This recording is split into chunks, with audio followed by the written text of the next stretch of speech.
Lucy's Kitchen, it's Lucy's Kitchen. She's Lucy and she's got a kitchen. Lucy's Kitchen. And now that we've got your attention, let's cook. Hi there. Welcome to Lucy's Kitchen. I'm Lucy, and this is my kitchen.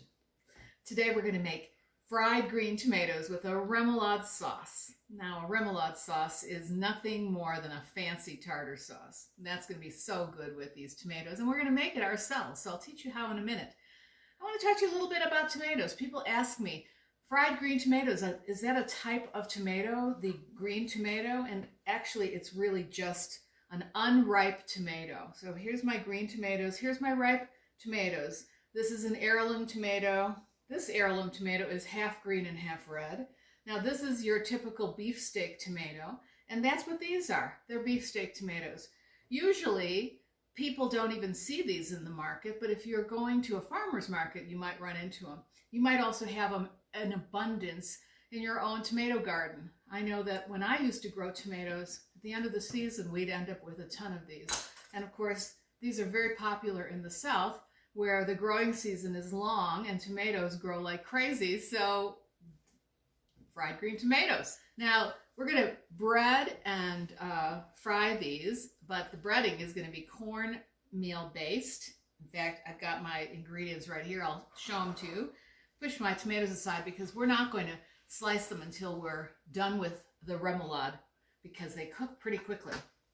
So what we're using, cornmeal, flour, then we've got some savories. We've got some beautiful paprika.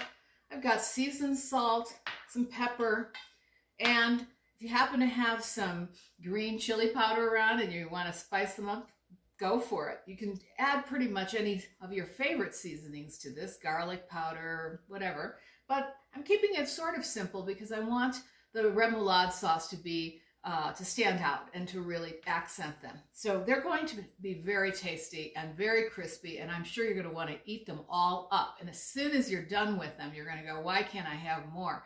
But if you happen to have one or two left, save it for the next day and make a BLT out of it. There's nothing like a fried green tomato BLT. You can imagine how delicious that would be.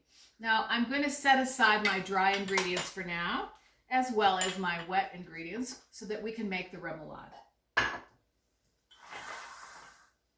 Our remoulade, here it is. All right, we got a lot of ingredients here because it's a spicy, tasty, piquant kind of sauce. It goes great with fried green tomatoes. You can also use it with crab cakes, with sautéed shrimp, steamed in the shell shrimp. Dip it in remoulade. Delicious. What goes in it is mayonnaise. We're going to start with the mayonnaise. You know, tartar sauce is really nothing more than mayonnaise, pickles, and a little bit of onion. So you're going to see this is a little bit fancier. Mayonnaise, we got a little horseradish. That'll spice it up. Cocktail sauce is basically horseradish and ketchup, just in case you ever want to make your own. And some Dijon mustard.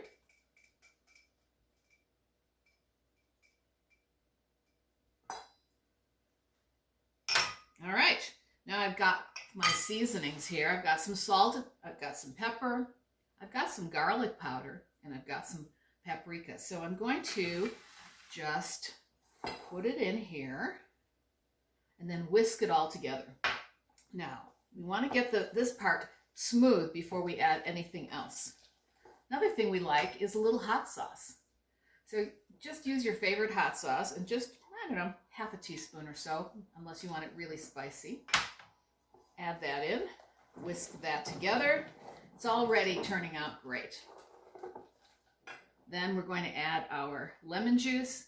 And I just need about a tablespoon of lemon juice, if that. We just want it to have that nice piquancy that goes so well with fried foods.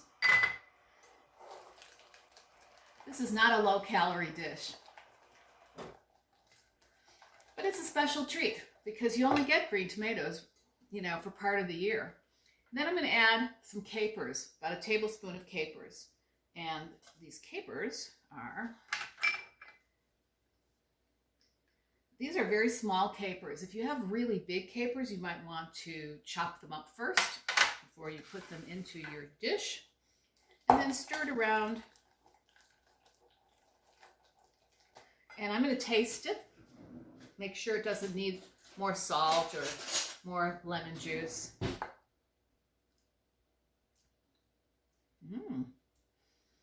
Yum. That's really good. I'm going to put a little more lemon juice in. It's spicy. Very deliciously spicy. That's going to go so great with this dish.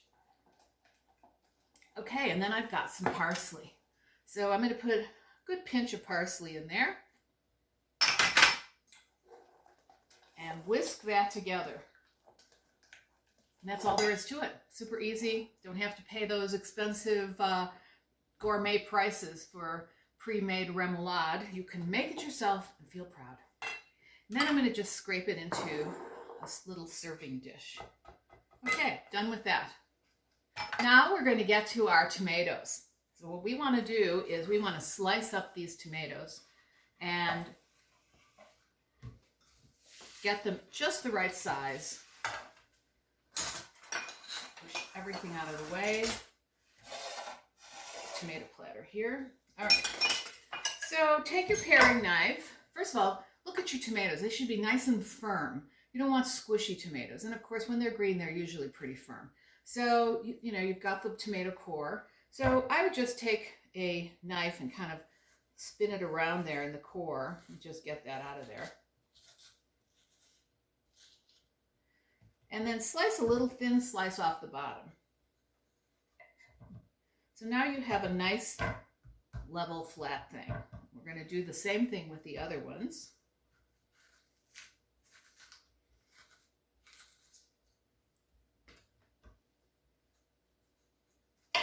Now that they're stable, take our sharp knife and very, very carefully, I don't know why really, you want them flat because then when you cut, you're going to look at the side and you're going to estimate about how thick or how many slices you want to get out of a tomato.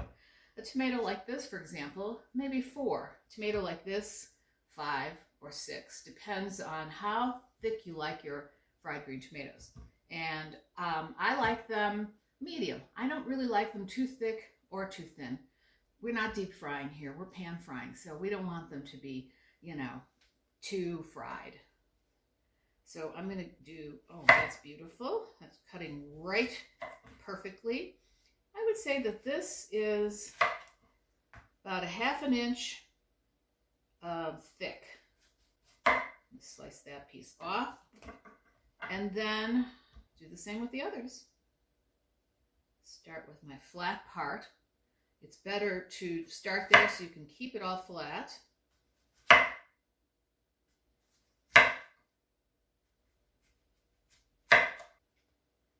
All right, this is where it gets tricky, so be careful not to cut yourself. Don't want that, but we do want this. Now this is a thick slice, so I'm going to carefully cut it in half. And that's it. Now we're going to make our batter. Just leave those over there for a minute, and we'll take our different ingredients and mix them together. So as I mentioned, we've got a cup of cornmeal, and I use a fairly fine cornmeal. You don't want it to be too coarse because this is going to give it crunch, but you don't want it to break your teeth. And then we've got some flour, and as I mentioned earlier, some seasoned salt, some pepper, and paprika. So the paprika has a wonderful double duty. Not only does it taste delicious, but it also gives a nice rosy color to the crust of these tomatoes. All right, that's it. Now our next ingredient mixture is an egg and some buttermilk. You'll notice I'm using a cake pan for the flour because the cake pan has nice high sides, and you're going to want to really dredge everything in this mixture. The pie pan is handy for the milk and for the buttermilk and egg mixture, because it has sloping sides, so you can scramble this egg really nicely. It's good to beat the egg so that it mixes really well with the buttermilk.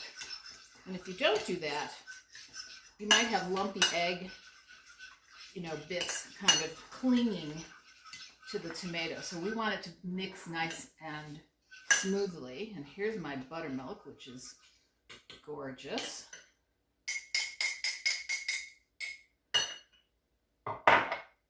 So just mix that.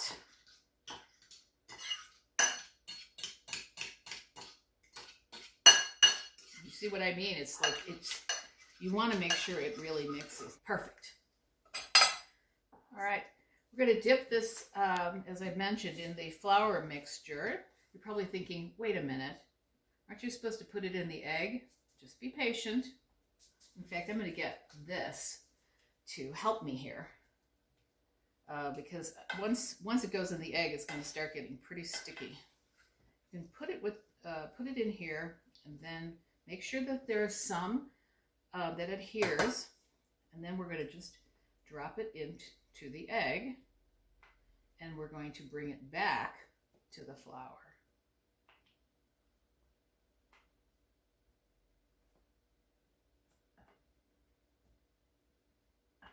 And back to the flour. So now, get a spoon, sprinkle this flour over the top. You might not want to do 3 at once like I'm doing here. You might want to just do 1 at a time. So now you've got your cornmeal crusted tomato. We're going to just, I'm going to lay them here until it's time to fry them. It's sort of counterintuitive, but in some recipes you have flour first, then buttermilk, then cornmeal, and this really works better because that means both layers have this delicious seasoned cornmeal mixture with all of the great flavors that are in there. The buttermilk and the egg make sure that it sticks to the cornmeal, or the cornmeal sticks to the tomato. And there we go. All right, that's it. Now we're going to go over to the stove and fry these up, and I'll take you through the last steps. So how can you tell if your oil is hot enough? You want it to be really hot. You don't want it to scorch, but you want it to be pretty hot. First of all, use a high temperature oil. Canola oil is pretty good. Olive oil is even better. And actually, avocado oil, if you can get it, is great because it has a really high burn temperature. Now this is a little piece of the cornmeal mixture mixed with egg, and because it just kind of mixed together, so it's a little bit, and you throw it in there, and if it starts to sizzle right away, you know it's ready to go. So what I've done is I've taken all of my tomatoes that I'm going to put in here, and I've dipped them into the cornmeal again. I'm going to just lay that in there.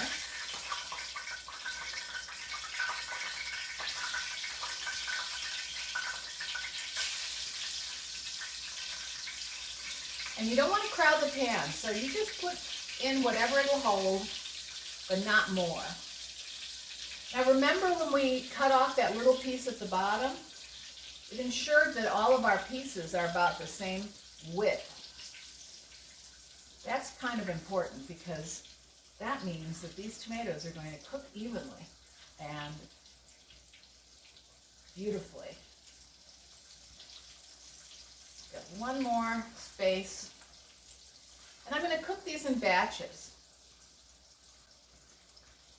And that just means I'm going to cook half of them now. I'm going to put them on a rack. I'm going to put them in the oven. Let them stay in a warm oven, about 250, 270 degrees. And you can actually do that. Cook these an hour or so in advance and serve them. If you want them hot, you can serve them that way later. You can also serve them at room temperature, which is fine if you like them that way, depending on, you know, who's coming over and what kind of fussy eaters you might have.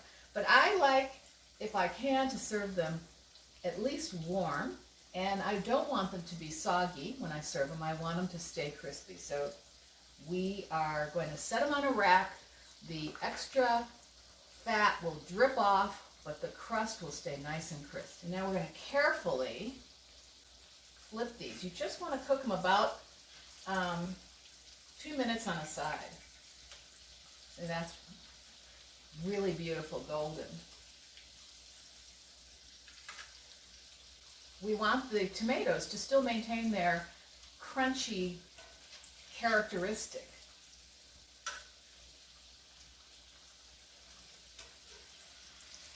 Now remember to be really careful when you turn them over so that you don't knock this delicious batter off of them.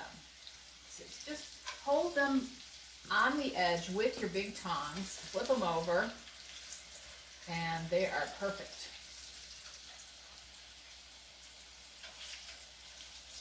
There we go. They hold together surprisingly well, though. All right, these are done. They are beautiful and brown. Carefully remove them. In fact, I think this batch turned out better than the other batch. They're a little bit more brown. Now, if you leave them in the oven, they'll continue to brown slightly, not much, as long as it's low temperature. This one's beautiful and crispy. It looks like an apple. I'm going to get my plate and put one on here. In fact, I think I'm going to take two. They're so pretty. There we go. Turn that off. And I'm going to let these cool off, and then we're going to try them. We're going to give them a try. All right. Time to taste. Got a fork, got a knife. That's all you need. And, oops. Let's get that baby right here. Oh, it's all falling apart. Okay. You can see that this is a country dish, right? Okay, this is, wow. I knew it was going to be good, but this is really great. I love the contrast of the tart tomato and the crispy cornmeal crust with, you can almost taste the buttermilk. I think the buttermilk helps the tomato retain that tart flavor. It's so good.